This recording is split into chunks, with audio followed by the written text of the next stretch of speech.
Welcome to Fablife360, and this is your host, Seema Govil.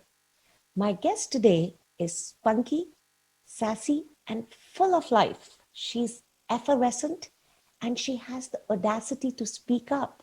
She surely made a huge dent in the way we looked at Bollywood films. She changed the image of a quintessential Bollywood actress. She's bold, she's beautiful, and she's also known as Mallika Sherawat. Now, she wasn't born with that name. She changed her name from Rima Lamba to Mallika Sherawat as there were too many Rimas in Bollywood at that time. Smart move, right? And Mallika's iconic role in Murder surely made an impact on each one of us. She has also starred in Khwahish, Pyar Ke Side Effects, Aapka Surur, Guru, amongst many others. She surely created waves in media when she was casted in the film The Myth opposite Jackie Chan. Later, she also did Hollywood films His and Politics of Love. And now we are seeing her in a brand new film, RK Rkay, produced and directed by Rajat Kapoor. We'll have a fun chit chat about her new film, her role as Gulabo, and learn about her life, her career choices, her personality, and what she's really like. You will surely get to know her. So stay tuned with us as we bring this episode to you. And please subscribe to our YouTube channel, Fablife360, for many such interviews. Hi, I'm Malika Sherawat, and you can catch me with Seema Govil on Fablife360. Thank you, Malika. Thank you for being part of my Fablife360 episodes. I'm so honored that you took the time to speak with me today. So how are you doing? Well, I'm very excited, Seema. I'm very happy to talk to you. Thank you for having me. Very excited. My film RK Rkay is releasing in theaters in North America and Canada. So yeah, let's just dive in directly to the film. Yeah. Tell me about your role and how did you get this role after so many years? And Well, the film is titled RK Rkay and is directed by Rajat Kapoor. And it's a very fun film. It's a comedy. It'll make you laugh.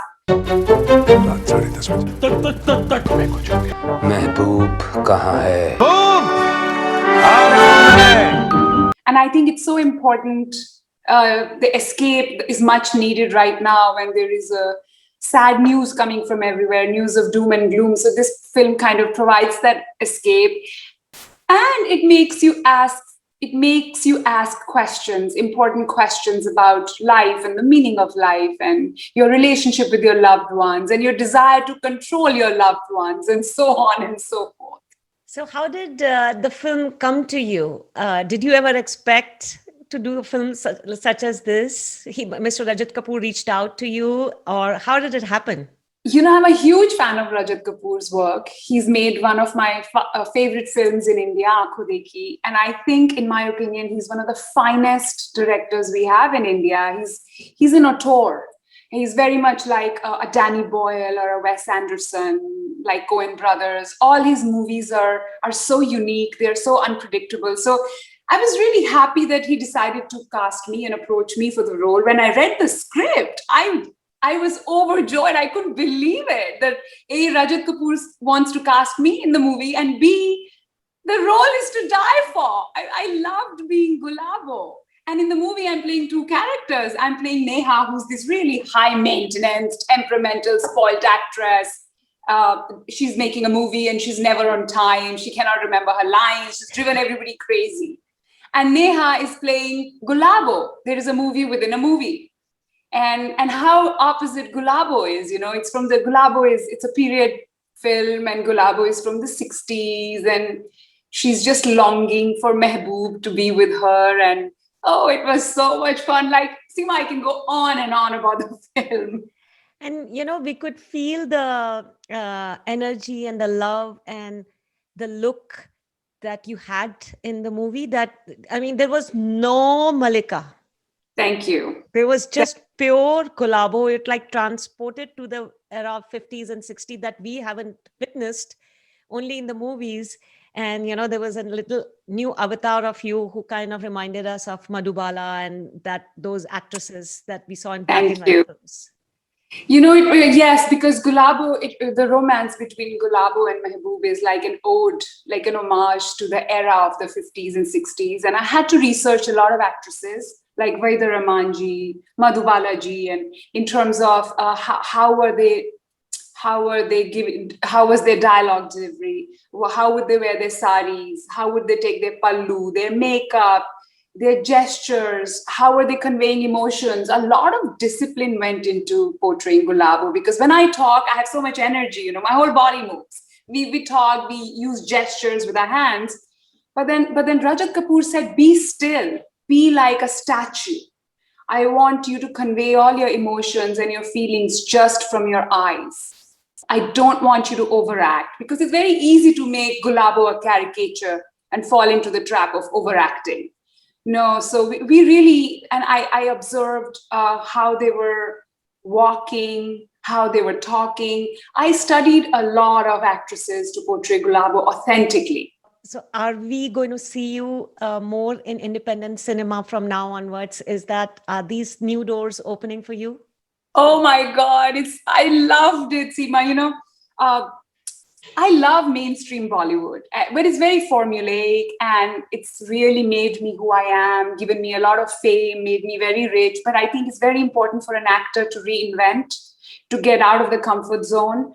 And the reinvention for me is Gulabo, and being in a Rajat Kapoor movie and portraying this character, I hope it breaks the stereotype that I'm trapped in of this really glamorous actress, because I think serious filmmakers, they don't come to me for serious acting roles, because somewhere in their mind they have the notion that Malika is very mainstream commercial Bollywood, and we want somebody very unglamorous to portray this role.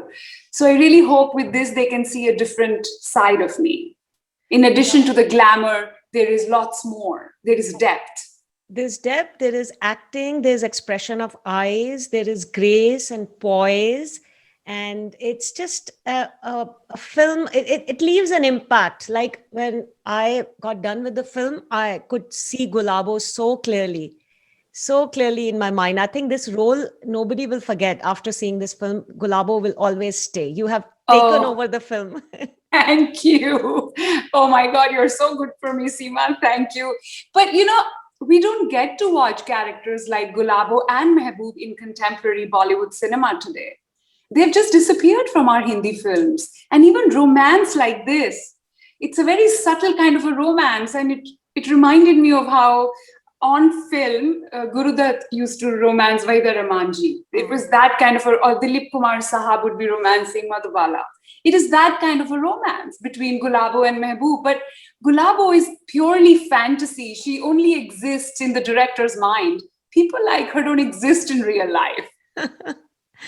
And tell us a little bit about, you refused like 20 plus films in last 10, 15 years, because you said you couldn't relate to them. So can you tell us a little bit about what kind of films were those?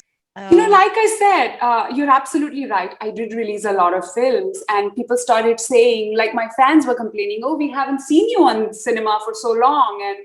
But they were the same kind of roles, Seema, that were coming to me, like very formulaic parts, looking glamorous, those wallflower kind of roles with no depth to the character, no scope for acting. And I've done enough of those. I don't want to do them anymore. So please, respectfully, directors, don't come to me with those roles. Please take them to someone else. It's so sad that, that we start stereotyping people in that role. Okay, this is her. There's no cast, like there's no cookie cutter approach. You have to give an opportunity. Every time a director has played with the actor, giving them different kind of roles, they have bloomed.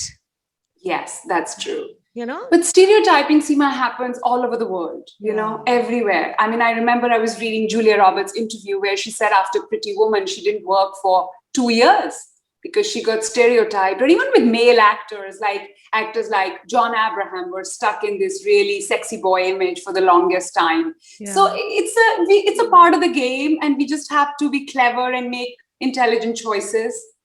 And I think audience also crave that. If they Yeah. like you, they want to see more of that again. Like Madhuri, they want to see those dances, right? Yes. So that's a kind of a loop that goes into.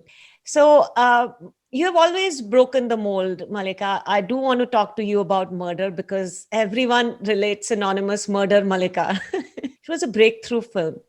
And how did you get that role? Because of the Quiet and other movies that you did, and how was that filming? We didn't see that kind of content, the beautifully sexy scenes and the kissing. It was done so much. It was very classy, I'll say that. And that was the first time we saw something in a classy way. So tell me a little bit about revisit those memories with Mr. Mahesh Bhatt. I auditioned for the role. I don't belong to any filmy background. I don't have any Kapoor or Khan as my boyfriend. So I had to do the rounds. I struggled like any outsider would, and I auditioned and I got the role the same day at the Jackie Chan's movie. He auditioned every actress in Bollywood, and I'm very proud to say that he picked me. So I've auditioned even for Gulabo, for Rajat Kapoor's film. He sent the script to me, but he was not convinced. I had to audition for it. And Rajat Kapoor made it very clear to me, if I'm not convinced, I'm not going to give the role to you. So I was like, okay, I have auditioned for every role. Of course. And murder, I thought, I just left home at the time, and I was in full rebellion, and I was in full defiance of these patriarchal norms that society forces upon us. And when they offered the role, Bhatt Saab told me that it's a very bold role. Indian audiences haven't seen an actress like this who's so unapologetic about her behavior. And by behavior, I mean by having an extramarital affair. And there is quite a lot of kissing and physically intimate scenes. And I was like, but Saab, we're in the 21st century. How are we going to show passion on screen? Are we going to leave it to the audience's imagination every time? Show flowers blooming instead of a real kiss? Let's go for it. I had nothing to lose. I had fought with my family. I'd run away from home. I was in Bombay. I auditioned. I got the role. And I was like, let's go for it. I believe in the script. I believe in the journey of this married woman, Simran, who's feeling extremely lonely in a foreign city like Bangkok, and she has no support. And she doesn't have that emotional connect with the man she's married to, who is actually her sister's husband. And I think a lot of women, like you told me, Seema, would relate to the loneliness of a married woman. No, But married women are like, oh, you're married, you have a husband, you have kids. Now you have to be happy. They're forced to be happy. You can't be forced to be happy. absolutely. I mean, from the outside, everything looks great. I mean, but you nailed it in the beginning when you said that a loneliness of a married woman and loneliness of a single woman is a completely different ball game. And people got to understand that. And you have stood up. You have been an activist for women and to speak up, have a voice. You have been doing that for our Indian women for so long. And thank you. Thank you so much. Thank you. Seema, my activism is very, very important to me because I've grown up in a very privileged, but a very regressive environment. So I was not allowed to live life on my own terms. And there are millions of girls like me in India who are forced to do things against their will. And their destiny and their life is controlled by forces other than themselves. So I always tell these girls, whenever I get so many fan mail letters, that never give up on your dreams. Listen to your instinct, listen to your heart. And just go for it. You live only once. I have an interesting surprise for our listeners. I bet a lot of people don't know this. So Malika is a cousin of Nostradamus. Oh, stop it. How am I a cousin of Nostradamus? I'll tell you how. How? Tell me. That's a surprise. So well, I'm in good company for sure. I'm in definitely very good company. No, listen to this, guys. In 2009, she predicted when Kamala Harris was Attorney General DA at San Francisco, she says she could be the president one day. Yes, that's true. I tweeted it actually. You tweeted it, exactly. Yeah. So now, tell me that. That's a stupendous foresight. There's a reason I said cousin of Nostradamus. I've always believed in Nari Shakti, female empowerment. And I was doing this independent film in way back called Politics of Love, where I was portraying a character, Aretha Gupta, which was based on Kamala Harris, who was then, I think, a senator, an attorney. I think she was a senator in San Francisco. So I met her at that time, and I was kind of shadowing her, following her, seeing how she has adjusted herself to the American society, because she's half Indian, half African American. And I was impressed by her. And I said, she could be the president one day. She's a very strong-willed woman. But, to think like that in 2009, when diversity and inclusion was not as much as it is now, it was just impossible to think a South Asian woman to be like a president. I think that was really remarkable. I mean, that shows that you have something. I just want my films to do well. I don't want to be Nostradamus' cousin. They will. They know the person behind it is so bright. It's not just somebody acting. They also know their stuff, right? Just share with our audience, if you remember, you did that series like The Bachelor. My reasons for doing Bachelorette were purely commercial greed. I also did Bachelorette also, very honestly. Of course, commercial reasons were important because, when you live I'm on my own and I was single at the time. And when you live in a city like Bombay, there are bills to pay. And when you do one commercial show like this, it gives you a lot of money. And then that money helps you make artistic choices and decisions. Like I can say no to all the bad films and yes to all the good films. Right. So one of the incidents during Bachelorette was that when I was meeting and the second reason was, Seema, that it empowers women. In our Indian society, it's always the man making the choices. They line up the women and the man chooses. And I was like, oh, no. Here they're going to line up men for me and I'm going to choose which one. So again, that was a female empowerment message that women have the right to choose their own life partners, who they want to be with. So one of the very funny incidents was, they were all being introduced to me during the opening episode. And there was this one buzurg, old elderly gentleman. And I was like, he was the father of some contestant or something. So I just touched his feet. It turned out he was the contestant. He was 70 years old. Seriously? Oh my God, I couldn't believe it. And then I said, and then he says, "May I be contestant too?" I told him, but you're a senior citizen. You're 70 years old. And you know what he tells me? He tells me, but in India, it's very common. Senior citizens marry young girls all the time. A 70-year-old man. Can you imagine? More of the voice that you have, more is needed, so that these 70-year-old guys just stay at home and look at all the 20s and 30s women as their daughters. Absolutely. All right, guys, I had a blast, and I want to wrap up this episode with just a quick rapid fire questions. Done. What brings you joy? Watching my movies in theaters. Awesome. What's missing from the world? Peace and harmony. When was the last time you felt lit up? The last time I felt lit up was when Rajat Kapoor cast me in RK Rkay.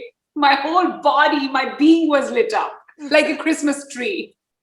I'm lit up right now. What would you write a book about? I would write a book definitely about my journey. And the title would be The Woman Who Dared.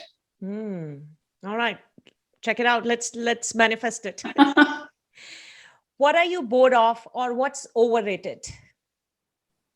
I can't suffer fools anymore. One thing that pandemic has taught me is I want to spend my time with people I love and whose company I enjoy.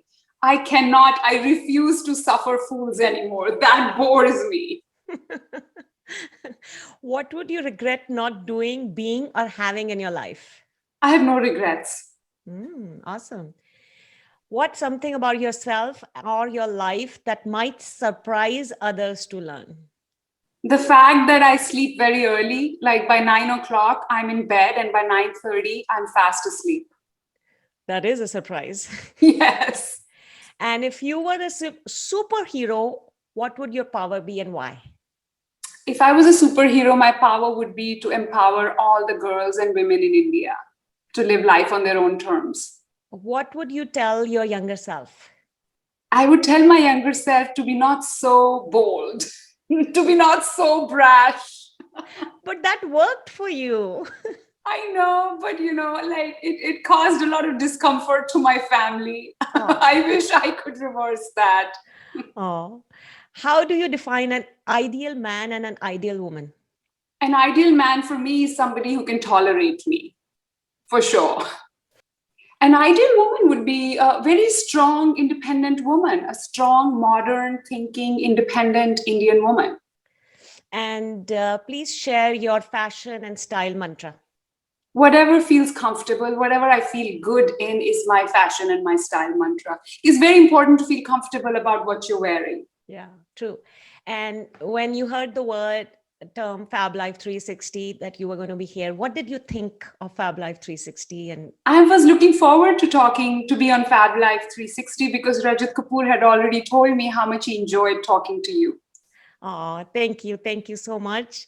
And Malika, all the very, very best. I had a blast chatting with you. I feel like I know you. You're my friend. Now. Thank you. Likewise. And everybody, please, whosoever is listening, share this YouTube video, share the podcast, and share your reviews about the film. And please go watch something different. Role play किया था मेरा नसीब 15/5 take 2 and action तुम्हें कुछ हो गया तो मेरा नसीब मेरी मुट्ठी में है film that Papa was making, na? So one of the characters in that film has gone missing. बहुत दूर है वो, पर इतना भी दूर नहीं कि वापस ना आ सके. A new out-of-the-box experience. See Malika in a different avatar. See Rajat Kapoor in many avatars. Yes. And Ranbir Shori and a fabulous cast. And just be in the present and share with everybody. And see Malika, what she can do from murder to RK. This is her journey. Thank you so much, Seema. Thank you. Would love it if you click on the like and subscribe button below. I bring positive stories from celebrities and philanthropists from around the world and stay updated with all things fab on my Fablife360 Instagram page. Also, if you are looking for something fun and inspiring to listen to, find my podcast Fablife360 on iTunes, Spotify, Google Podcast, or wherever you get your podcast.